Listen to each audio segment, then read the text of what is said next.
recovered, he would jokingly say to me, "I'm hard to kill, baby." All the time. Wow. I walk in the hospital and, seeing how he's doing, and he'd say, "I'm hard to kill. Wow. I'm still here." Sounds like a This bestseller. last time, that wasn't the case. He's still alive. A lot of fire in that. My regret is that I was not by his side as he took his last breath.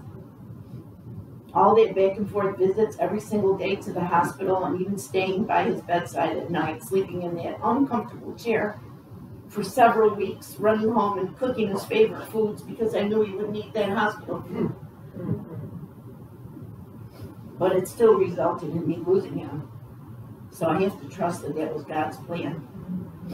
This man was the most patient man I've ever known. He didn't just talk the talk. That man walked the walk. Let me tell you. He was slow to anger, kind, patient, giving. Material things meant nothing to that man. Nothing. I would say, "Matthew, you need a new pair of shoes." "No, sweetie, you buy something for you."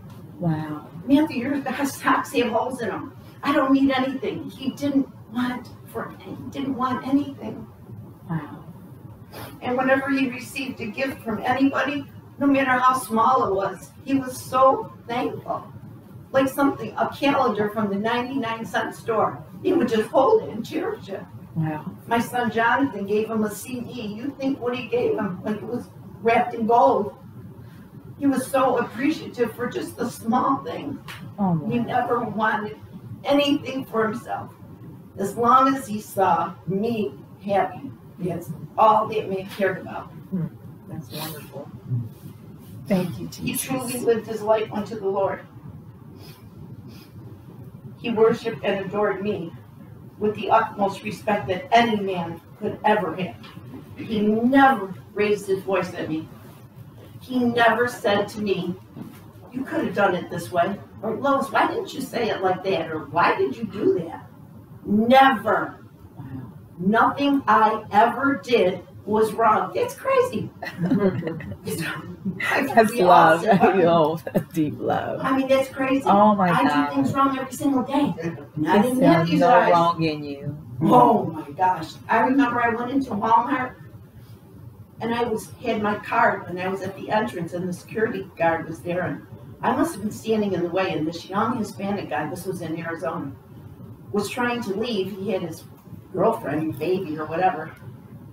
They were coming out of the store, and I guess I was in his way, and he was swearing and cursing and yelling, "Figures, it's dumb, white, blah, blah, blah, blah." And I didn't even know he was talking to me. And I looked, and he said, "Yeah, you." Swear words, you know. God. I was all shook up, right? By the time I got home, I said, "Clarence, Matthew," I said, "you will not believe what happened to me at Walmart. He's ready to get in the car and go to Walmart." I said, "That guy's gone home already.